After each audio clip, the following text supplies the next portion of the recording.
welcome to Arts Express. This is Prairie Miller, and on the show, one of the things I'm seeing, the value of propaganda and ignorance. Kamala Harris, the phenomenon, not the person.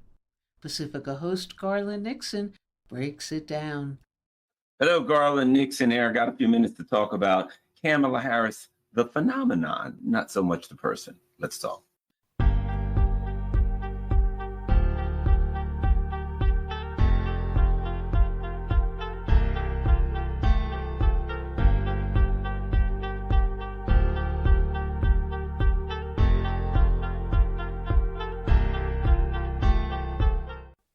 Hello, Garland here. Got a few minutes on my hands. I want to talk about Kamala Harris, but not Kamala Harris, the person. Kamala Harris, or Kamala, is that it? Kamala? I don't care. Whatever. You know who I'm talking about, right?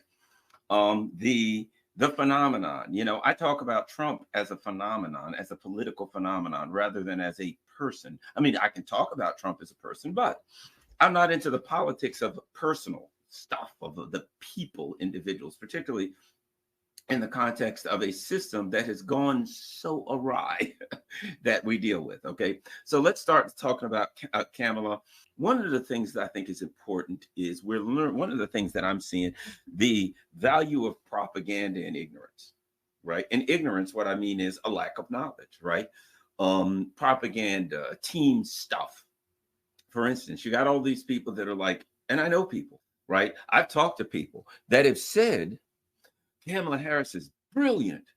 She's smart. She's going to tear Trump apart. She's going to rip him up. Oh, Trump's in trouble now. He's going down. He doesn't want to. Trump is afraid. He's afraid because he knows the brilliance of. And I'm thinking to myself, it must be a different Kamala Harris.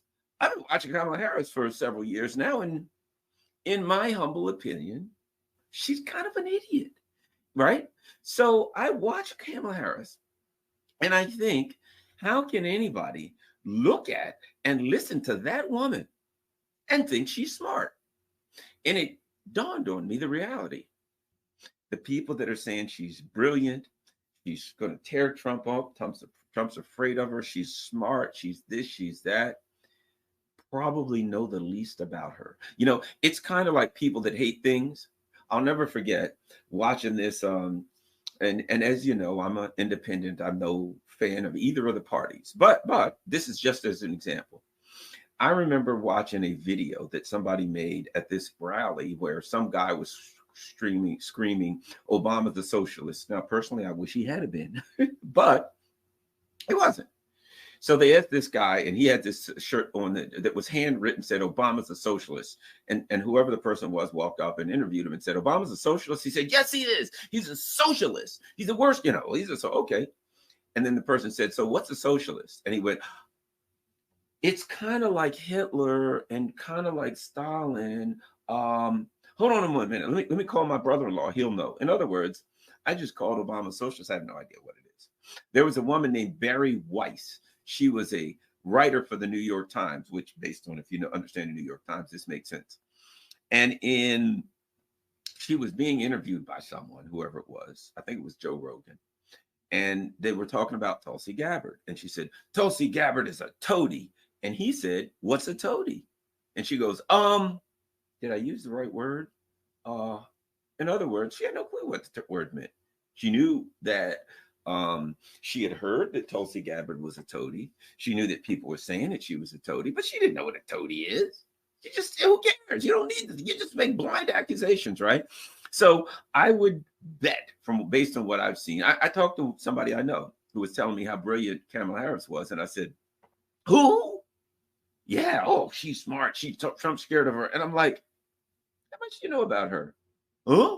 Right? And I realized that is the dynamic. Here's what the person knew. Number one, she's on my team. So that's good enough. Number two, Trump's stupid and he's afraid. Number three, I watch MSNBC, CNN, and they tell me that Trump's afraid and she's just repeating what they were told. Nothing more. They didn't need to know. They turn on the television and they were told that Trump is scared of her and she's brilliant and oh, she's in trouble now and she'll surely win and this thing is over. Oh, blah, blah, blah. First black woman. And so that meant just repeat that. Repeat it. Just repeat what you heard, nothing more. Okay. So let me give you an example. And now here's the difference. And this is what I find. If somebody says Obama's a socialist and says, and I say, what's a socialist? And they can't answer. I can tell you whether he is a socialist because I know what a socialist is. If I didn't and somebody said, is Obama a socialist? I'd say, I'm not sure. Let me learn a little bit more about socialism. I'll look at him and then I can make a decision as to whether based on facts, based on imperial evidence, that ain't the way we go. She's on my team. I love her. I hate Trump. She's a genius. Plus, I saw it on MSNBC and CNN, or I saw it on Fox, or whatever. Read it in the New York Times, the Washington Post, the Washington Examiner, the Wall Street Journal, whatever lying piece of crap rag that I read said that Trump was great, Kamala was great, this person was stupid, this person was smart, this person, the leader of this country, was an evil socialist. Maduro won, Maduro lost, whatever. They're not going to look it up themselves. And I've been watching Kamala, and it frustrates me to no end when I see people say something and I understand they're so far off the mark because they have no clue. This is the person. Now, my based on the empirical evidence that I have observed with Kamala, watching her over and over, looking at her record, listening to her talk, evaluating the way she talks, evaluating the things she says, the way she addresses issues, etc. I've come to the conclusion she's not very bright. I've come to the conclusion that if she has to debate Trump, that the Democrats will be looking fondly back at Joe Biden's debates. I don't see how she can do it. She's a flipping idiot, in my opinion, of the highest order. That's what makes it so bad. The people are like, she's smart. She's going to beat Trump. And I'm like, of course, then again, these are the people that a week before the debate with Biden, they were telling us that Biden was sharp as a tack. Remember that? Sharp as a tack. This is the best fight. Oh, he's going to get Trump now. And I've been watching video after video like, sharp as a tack. That dude's sharp as a bowling ball. He's sharp as a marble. Get out of here. He's an idiot. I was talking to my friends and they're like, yeah, how are they going to put Biden out? We were like, yeah, they can't put him out there. He don't even know what day it is. He's freaking gone. He's done. He's toast. But you had all these people who watched CNN or MSNBC that told us that Biden's sharp as a tack, and they repeated that. Let's look at this brilliant Kamala Harris. One of many. I could go on and on. So, Kamala Harris for president. Let's go to her website. Okay. On her website, here's what we got. You can give money, right? We got a store. Let's look at the store. Oh, all kinds of goodies. Harris Waltz, Harris Waltz, Harris Waltz, Harris Waltz, all the kinds of foolishness, right? A throwback Kamala tee, throwback Kamala crew neck, a Harris Pride. Look at that. If you want your Harris Pride, they got sticker. She's Sow Your Pride, multiple color. They got that. Okay. All right. So all the Kamala Harris stuff. Okay. Let's go back to KamalaHarris.com. We've got Meet Kamala. She's the daughter of parents who brought her to civil rights marches. Okay. Vice President, trusted partner in Joe Biden, achieved a historic record of accomplishment, represented the United States, California's Attorney General. Her best friend set her on a blind date with Doug Emhoff. There's her husband, and she married him, right? Okay. Meet Tim Walz. All about him. He's a commitment to working families. Governor Walz did more, all this stuff about him. Okay. Take action. Harris Waltz, you can email, you can attend an event, you can do everything you want. I'm telling you, there's one problem you might have noticed with this website. There is no policy. There is not one word about where she stands on Israel, Ukraine, war, student loans, health care, nothing. Look at that. Find it. Maybe I missed it. But look, you can give, though. She wants your money. But there's nothing. Let's win this. Join the campaign. Store. Donate. It's a merchandise website. That's all it is. And that represents her campaign. She's got a merchandise website. Oh, what do you have? Civil rights. And I got a pride sticker. And he blah, blah, blah, blah, right? And might I add, what's up with Tim Walz? The guy looks like he's like older than Joe Biden and he's 60 years old. Kind of makes a person scared. It's like, is that what 60 years old looks like? It ain't what it's supposed to look like. Jeez, that guy looks dude. He's got a big smile on his face, but his record is pretty clear, and he is very much a pro-Zionist guy. He's a pro-Zionist, and that's why they chose him. That's why they chose him, because he's pro-Zionist, and you ain't getting in the door if you ain't pro-Zionist, because the U.S. is a Zionist colony. The U.S. is a colony of Israel. It is what it is. Like it or not, it's a colony of Israel.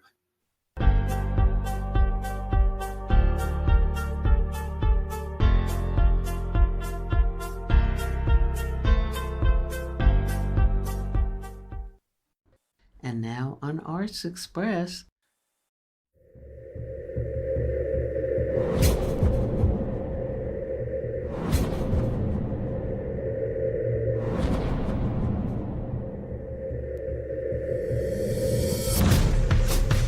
The passage of the 18th Amendment has given rise to a new breed of criminals, emboldened by the promise of an easy dollar. Nucky Thompson. He's the county treasurer, but he lives like a pharaoh. He's corrupt as the day is long. There isn't a single business he doesn't get a piece of. Everything you see here, it's mine. Buy a drink, place a bet, ride the Ferris wheel. Since when do you need permission to look at the ocean? To look at my ocean? I find Nucky Thompson to be greedy and unreasonable. What do you want me to do? Kill them? Yes.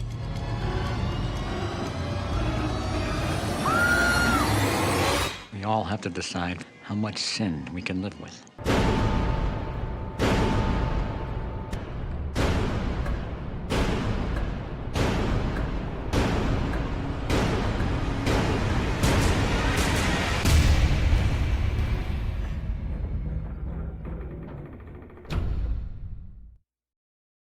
And those were scenes from Boardwalk Empire, starring our guest on the show this week, Jack Huston, addressing a very different topic, sex, lies, and Minnesota.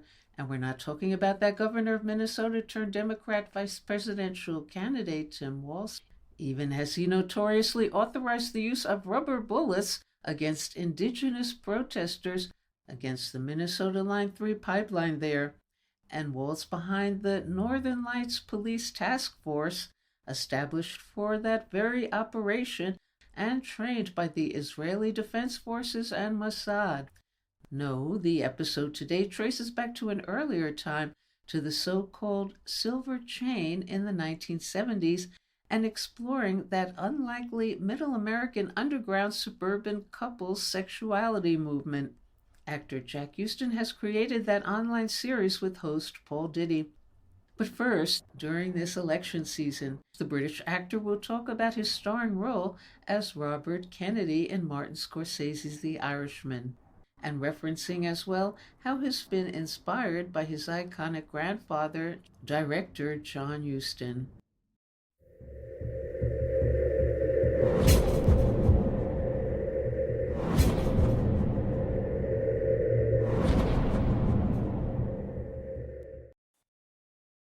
Especially because it's an election year. Jack, what can you say about playing RFK in The Irishman and the challenges of portraying not only a real person but a public figure?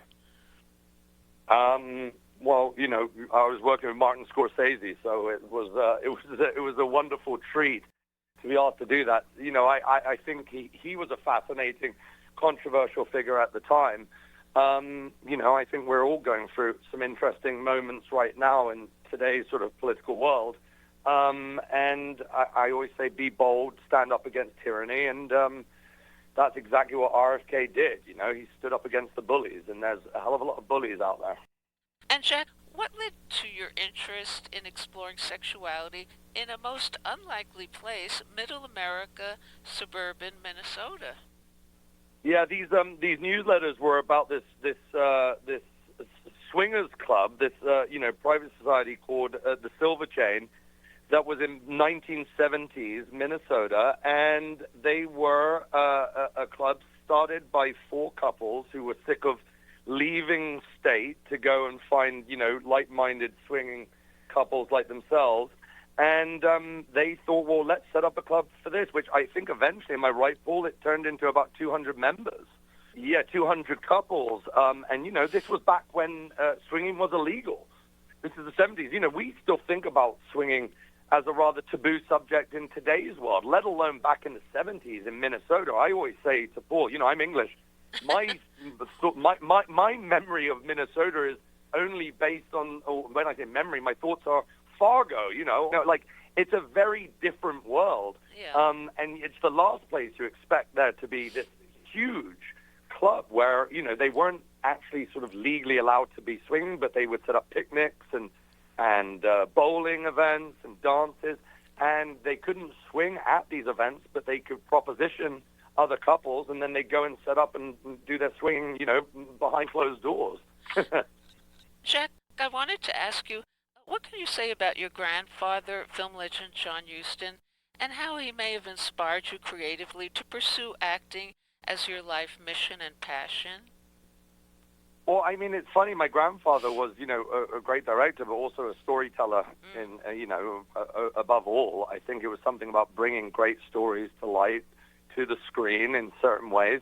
And this sort of all started by us talking about possibly making something of this. And because of Paul's brilliant mind, he, decided that actually let's do some digging because, stories come from the heart, come from the truth, come from real humans and what was their experience. And this amazing thing about the podcast was, it goes very deep into the lives of these couples who are now, would have been our grandparents, back in the 70s. But, it's hearing it from the children and the children's children, like the different relationships and what it did. Like my grandfather, this is a fascinating subject because it's taboo. It's like the unspoken. It's off the table. It's sexual. So it's about something that even in today's society isn't, openly spoken about. They're always the most interesting of stories is when you sort of do dig a little deeper because the article itself was very, it was on the surface. Jack did a little bit of digging, but, Paul takes this all the way. This was started back in 2001. So you can imagine all of the amazing secrets that were uncovered, that we find out about. It has an amazing, story and arc that lends itself incredibly well. I think, like my grandfather, we're fascinated by great stories, and that's exactly what this is. Okay. All right. Thank you so much for joining us on the show. Thank you.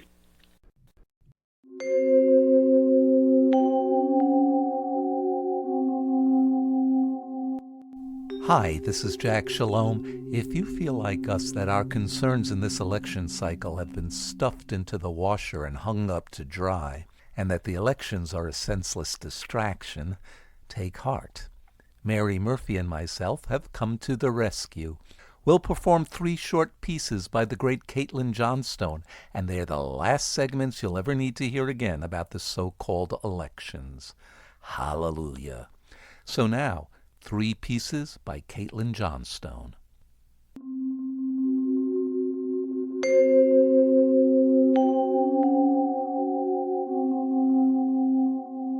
Two Americans Walking Down the Street and Talking About Politics by Caitlin Johnstone. Wow, that assassination thing with Trump was so freaky, said Carl, while stepping over a woman in a hijab clutching a dead child to her chest. I know, man. I couldn't believe what I was seeing, said Cheryl, nimbly leapfrogging a large puddle of blood. Well, he's definitely got the election in the bag after that one, right? Carl asked, as the two strolled casually down the sidewalk through mountains of gore and human suffering. Did you see that epic photo of him with his fist raised and his face all bloody underneath the American flag? You couldn't make a better campaign ad if you tried. A skeletal young girl approached them with hands outstretched, urgently speaking to them in Arabic. The two ignored the child and walked on. Don't you get it? He's going to run this country into the ground. He'll make war all over the world, said Carl, sidestepping a screaming man holding a headless baby. Oh no, the woke mob got to you, exclaimed Cheryl, holding her nose as they passed a decomposing corpse being gnawed at by a stray dog. And at least we got a chance now with Kamala. Those coconut memes are really going to win it for her. Please. She wants the same things as Biden, but with a younger face. Trump is just what this country needs right now. You gonna let the government force your son to wear a dress and use female pronouns? Oh, that's just some dumb conspiracy crap, said Carl, stepping over a small burning body. And anyway, Trump's literally a secret agent working for Russia. That's just propaganda from the liberal media, replied Cheryl, disentangling her foot from a dead woman's intestines. They're trying to start a war with Russia to distract us from preparing for war with our real enemy, China. You probably get all your news from RT and Alex Jones. No way. I do my own research, said Cheryl, as they dodged around emaciated children approaching them with empty bowls. Sounds like you're propagandized, said Carl, moving out of the way of a crying man carrying 2 plastic bags full of body parts. Either way, this is going to be a brutal presidential race. That we agree on. Darn, it's going to be like the only thing on the news for 24/7 for the next few months. Yeah, but what the hell? It's not like there's anything else going on in the world that's particularly newsworthy anyway.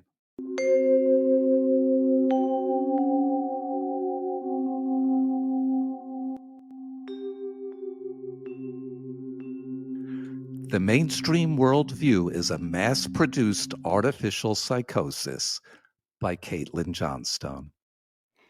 People who still believe that the news media tell them the truth, and that their nation and their world work pretty much the way they were taught in school, are just as brainwashed and deluded as any QAnon cultist.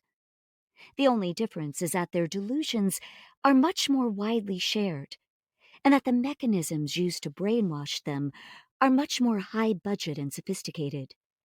The mainstream worldview is really just a mass produced artificial psychosis. It's actually difficult to wrap your mind around the scale and pervasiveness of the mountain of lies upon which this dystopian civilization is built. You start pulling on one thread, maybe some obvious lie about Iraq or Palestine or whatever, and the whole thing just keeps unraveling and unraveling and unraveling. And before you know it, you're staring at a society that is not just riddled with untruth, but actually woven entirely from the fabric of untruth. Everything. How your nation really works, how the world really works, how capitalism really works, what politics really are, what the media are really used for, what laws are really used for, what wars and militarism are really used for, what ideology is really used for, what religion is really used for, what culture is really used for, what rules and etiquette are really used for. It's all made up narrative all the way down. And all of those narratives are made up by the powerful in the service of the powerful. You can tell someone's still playing in the shallow end of the pool of political insight based on how much time they spend freaking out about a dark dystopian future, because it shows the extent to which they fail to perceive how profoundly unfree we are right here and now. As a collective, we're always thinking, speaking, laboring, spending, living, acting, and voting exactly as the wealthiest and most powerful people in our society want us to. Our entire lives completely dedicated to the service of their continued power and profit, while our information systems keep pummeling us with the message that we are free. We sing of our freedom while marching in unison to the beat of the imperial drum, our minds so fully subjugated that we don't even realize that we are marching. We are free, we cry, free to sell our labor at extortionate rates to the capitalist class, Free to pay rent to professional land hoarders or mortgage payments to banks for the privilege of having shelter on the planet we were born on. Free to choose between 10,000 different kinds of toothpaste and 2 warmongering capitalist political parties. Free to vote in fake elections for fake candidates who will never change anything. Free to live exactly how we've been programmed to live by our owners. Everyone else is told we are paranoid conspiracy theorists and victims of Russian propaganda and disinformation in order to inoculate the mainstream herd against infection from our wrongthink, while the volume on the imperial indoctrination machine is simply cranked up a notch. The good news is that there's no way this is sustainable. There's only so much depravity you can sweep under the carpet with the broom of deception before people start noticing the lumps on the floor. There's only so far you can stretch and twist the human mind before it snaps. The empire is a house of cards resting on a closed pair of eyelids. And at some point, those eyelids are going to flutter open. At some point, everyone's going to start noticing the loose threads in the fabric of all this and keep pulling And pulling. and pulling And pulling. and pulling. And pulling until they see through the entire scam. Until they see through the entire scam.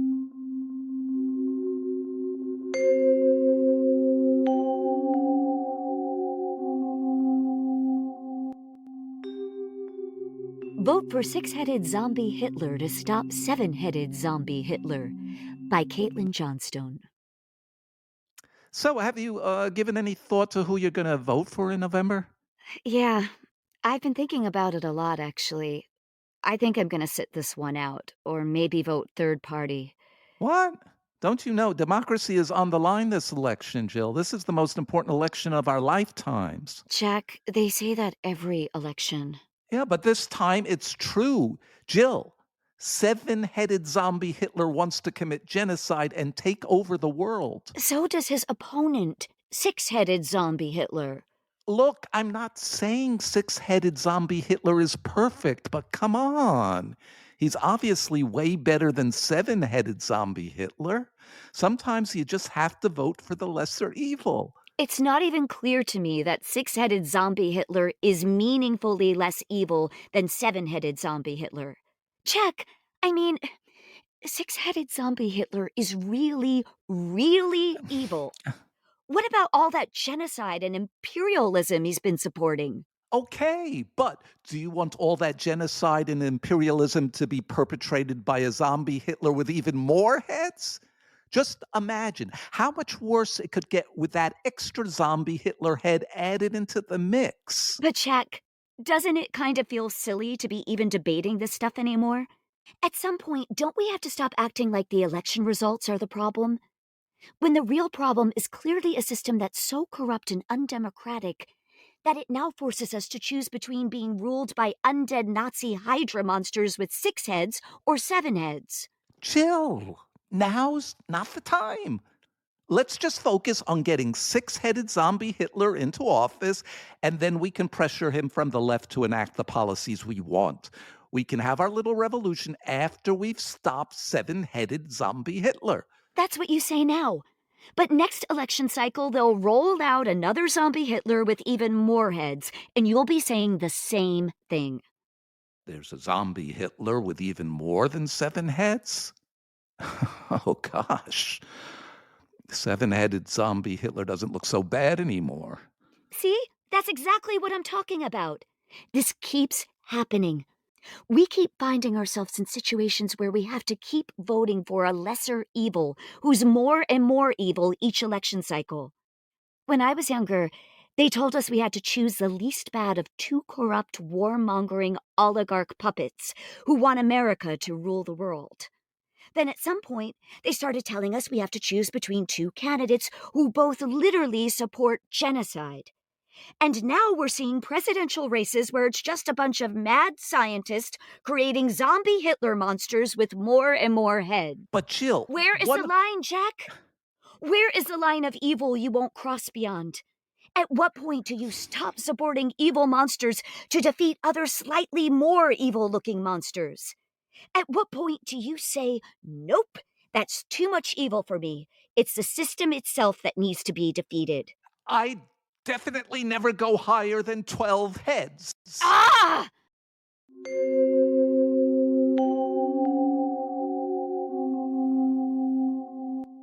You've been listening to Three Pieces by Caitlin Johnstone featuring Mary Murphy and myself.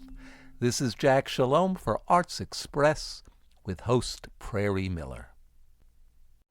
And we'll go out now with the UK desk and Jack Clarke making sense of those massive race riots over there on the ground and filing this report. Though the pressing issue avoided by the mass media, what all of that rage may have to do with the massive hunger crisis in the UK of millions of Brits and children, and buying fewer groceries as the country continues to be impoverished by millions instead in weaponry continuing to be sent to Ukraine, along with the recent election in reaction that drove the Conservatives from power, with the triumphant Labour Party unwilling to do anything differently and continuing those policies.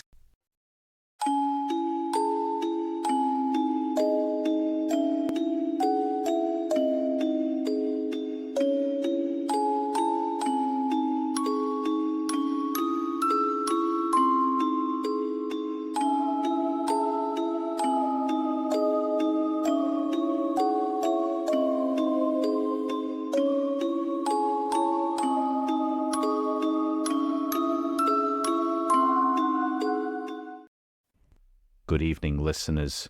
Tonight, we find ourselves in the midst of a national crisis that is making my stomach churn and my blood boil.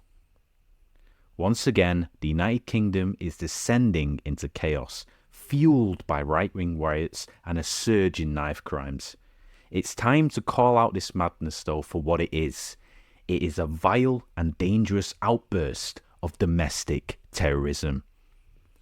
What incited all this, though? Let's talk about Southport. The recent stabbing spree has left our nation in shock, with 3 innocent young girls losing their lives. Knife crime in the UK has skyrocketed by nearly 80% since 2015, according to Labour, and the newly elected Prime Minister Keir Starmer promised to tackle this issue. Yet, here we are, with far-right thugs exploiting the tragedy to spread hatred and misinformation. They've attacked shops and a local mosque, driven by the false claim that an immigrant was responsible. That is not just despicable, it's dangerous. Now, let's get into the facts. The police have arrested a 17-year-old suspect who, by the way, was born in the UK, Wales, to be specific. Yet, thanks to the vile efforts of the far-right influencers and so-called news outlets, the internet is ablaze with lies about the suspect being a Muslim immigrant. Let's get one thing straight here and now. Let's get it straight. These aren't protesters. Again, I'll keep saying it. They're domestic terrorists. These far-right rioters have vandalised hotels, housing asylum seekers in Rotherham, clashing with police and spreading violence. Just look at Tommy Robinson spreading his toxic rhetoric to his followers, or Nigel Farage, who indirectly fuels the anti-immigrant sentiment. These figures are not leaders. They are inciters of violence and division to further their own ends. Before I delve deeper from the riots and the events of Rotherham today to give you a sense of the true chaos currently going on. Oh, they're in. They're in. Oh, wow.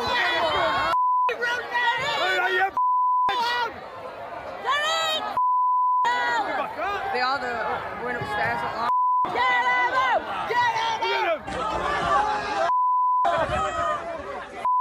Get him, lads! Smash that! Get on, lads! Get off, lads! Watch yourself! Watch yourself! Watch yourself! Get back!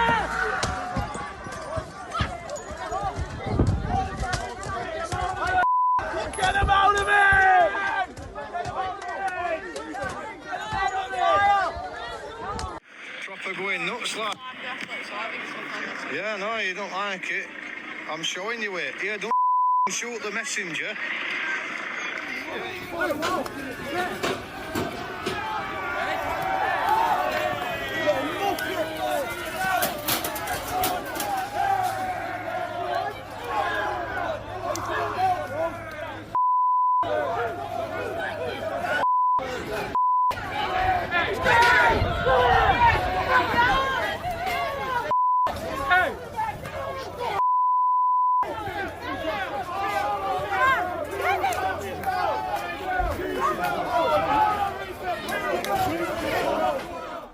Let's not mince words here, right? The rise of the far right is a reflection of deep-seated issues in our society at the moment, issues exacerbated by years of conservative government policies. We've seen austerity measures cut funding for youth services, leaving a vacuum filled by criminal gangs and out outside the shop. The Labour Party's own action plan earlier this year highlighted how cuts to police budgets have contributed to the rise in knife crime. Are we really surprised at this point where we are in the world at the moment it's blew up like it has in the past few days? It's not just about knife crimes though. There's a broader rise in white ring nationalism, a toxic mix of racism, xenophobia, and just sheer ignorance. Katie Hopkins with her far-righty mighty nonsense on Twitter, and Tommy Robinson are the ugly faces of this supposed movement. Hopkins' recent comments encouraging far-right meetings are as laughable as they are dangerous. Here's a joke for you. What's the difference between Katie Hopkins and a brain tumour? A brain tumour can be removed. Let's get serious though. I think language matters. The media calling these thugs protesters is a travesty. These are, and I'll keep saying it, these are far-right domestic terrorists, plain and simple. According to a book I read, The Rise of the Right, by Simon Willow, Steve Hall and James Treadmill, there's been a 50% increase in far-right activity in the past decade. This isn't just a blip, it's a trend. We need to talk about education, or rather, the lack thereof. A lack of critical thinking and rigorous education is crippling our society. Philosopher Hannah Arendt once said, "The aim of totalitarian education has never been to instill convictions, but to destroy the capacity to form any." This is where we are headed if we don't emphasize critical thinking. I mean, Bertrand Russell highlighted that the fundamental cause of trouble is in the modern world the stupid are cocksure while the intelligent are full of doubt. Without an educated populace capable of critical thought, we are doomed to repeat the mistakes of the past. I'll give you an example. I remember my days at St. Paul's C of E Primary School, local to me, up the road. We were taught to think critically, to empathise. And I mean, this was, let's say, 2009, 2010. Guess I'm old now. And we were taught to understand complex issues from a young age, right? One day I remember coming in, our teachers had modelled the classroom like the UN. What we were doing at the time is, this was year 6, we were doing about World War II and the Holocaust. Quite deep, weighty subjects when you're 10 or 11. They had divided us into groups, right? Some were for the atomic bombing of Japan on one side of the room, some against on another side of the room, and they'd put a few in the middle of the room who you had to convince about your argument either for or against the dropping of the atomic bombs on Nagasaki and Hiroshima. We did that at 10 or 11. Would you believe that? What I'm trying to say is it taught us empathy. It taught us understanding, critical thinking, and more importantly, morality. Why aren't our children today visiting mosques in school trips, learning about different cultures and developing empathy that's so desperately needed? It's easier to fear what you don't know, and these right-wing Wetherspoons warriors seem to know very little. And where has this fear led us? To a place where right-wing agitators like Lee Anderson and Priti Patel can spew racist rhetoric that echoes the hate speech of 1930s Germany. Anderson, 50p Lee, has been quoted saying, "Islamists have got control of Mr. Khan, and he has given away our capital to extremists." This echoes Hitler's scapegoating of Jews for societal problems.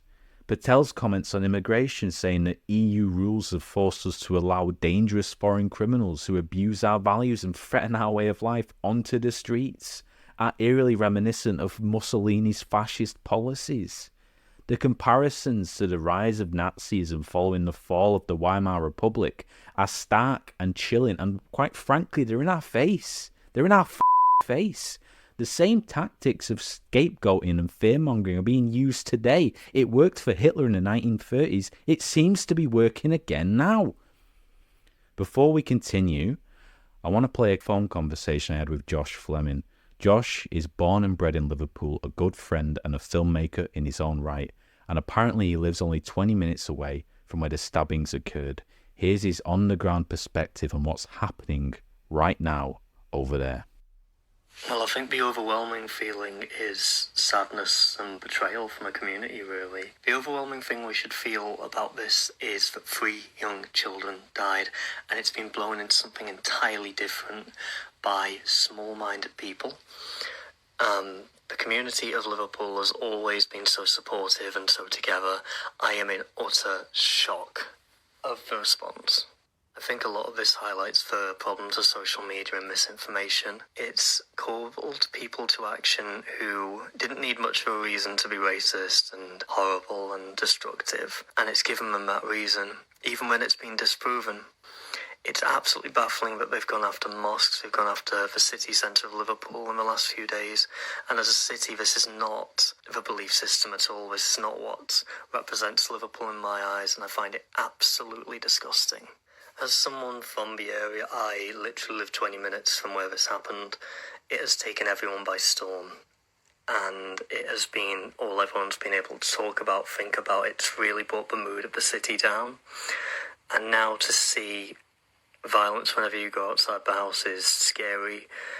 It's infuriating, and it really isn't helping the victims in this state at all, and I'm incredibly heartbroken to see what's happening. From a personal perspective, it's been lovely to see the local community come and help afterwards when we've had local contractors and builders and things like that come out and dispose of rubbish that's been left, rebuild the walls of the mosque. All of this has been done by the kindness of people's hearts. I want that to shine through more in the aftermath of this than any sort of hate ever could.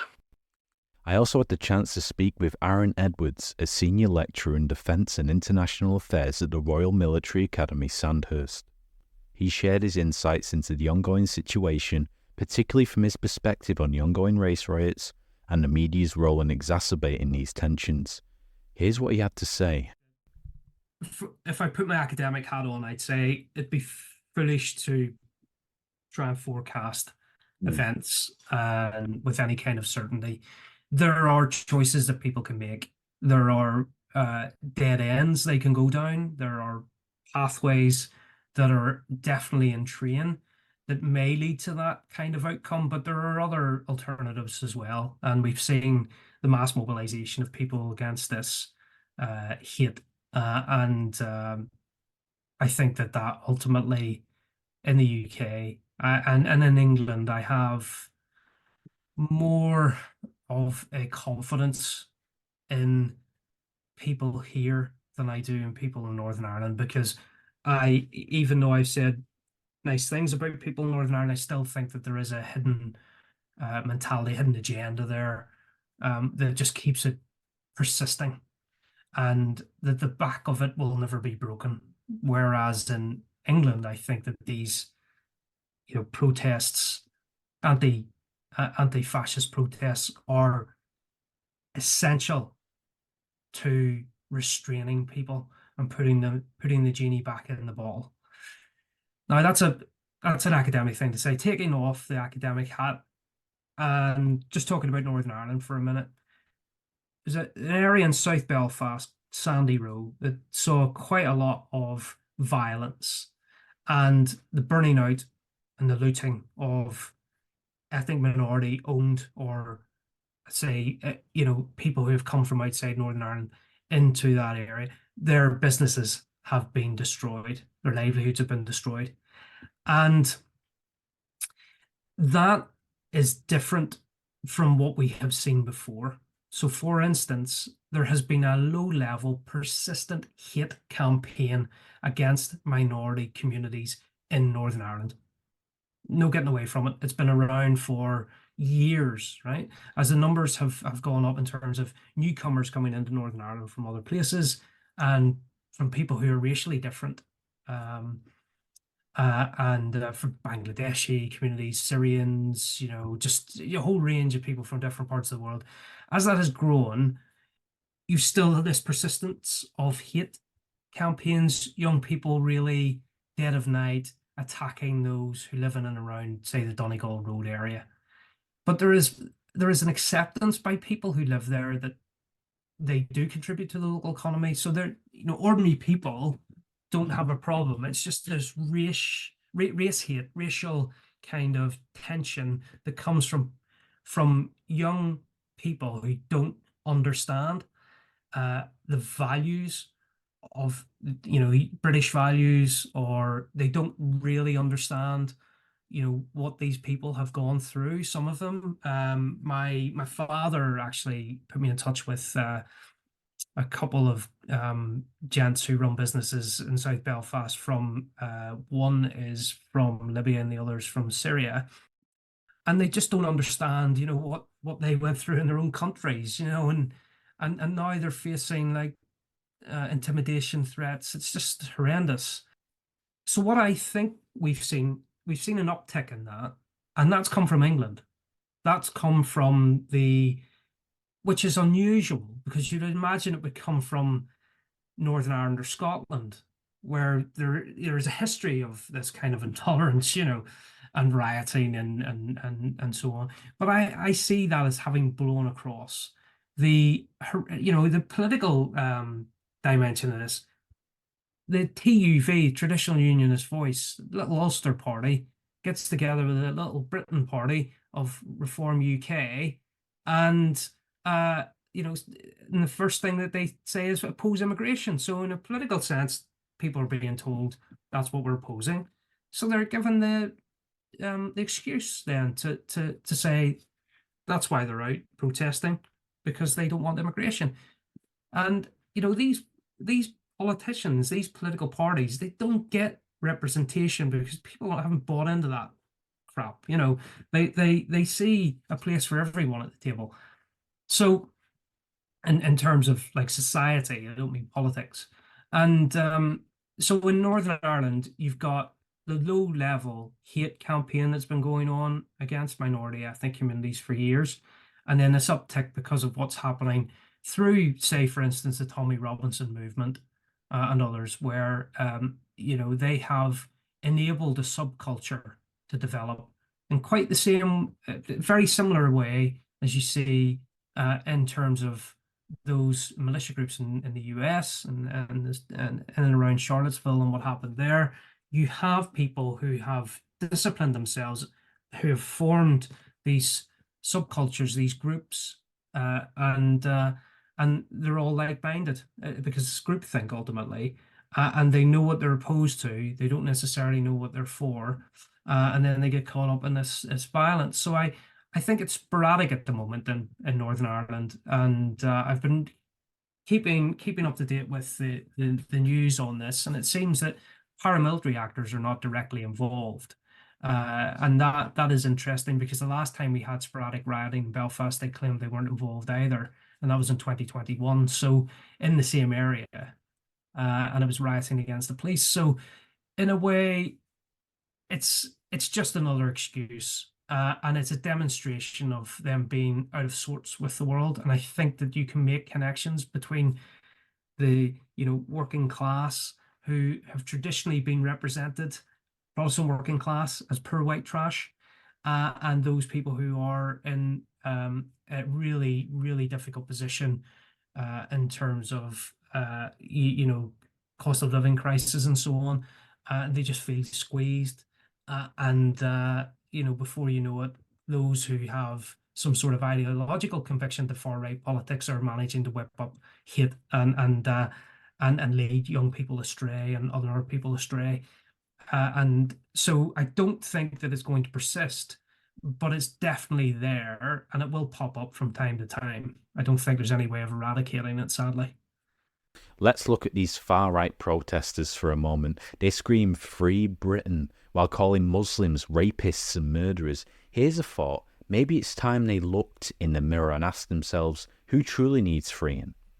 A British nurse, Lucy Letbear, murdered 7 babies and attempted to murder 7 more. Did those out smashing up a mosque in Southport and assaulting passers-by in Hartlepool feel there was enough reason to not protect our children then? I wonder why not, eh? Ask yourself, why do you harbour so much hate? What have these communities done to deserve your wrath? Are your beliefs rooted in truth or fear and misinformation? Do you understand the consequences of your actions, the pain and division you're causing? If, after all this reflection, the mirror hasn't shattered amidst the flimsy, barely held together, brainwashed belief, then I say this. We do need to free Britain from you. You are the cancer eating away at the fabric of our society, and this week you have proved it, and you will continue to prove it time and time again. To everyone listening who's planning to go out and counter protests, I beg of you, stay safe. History has shown us that when we stand against hate and division, we must do so wisely and protect our communities and stand by each other. This is not the time for reckless heroism, but for strategic unity. Remember the civil rights movement and the struggles against apartheid and the fall of oppressive regimes. They were all about smart, unified resistance.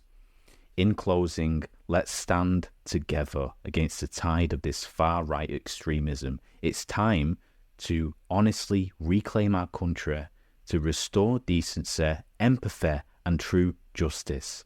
Let's free Britain, like properly free Britain, not in the way they're using it in their stupid rhetoric, but free it from the clutches of these right-wing terrorists and build a nation that truly stands for peace, justice, and community.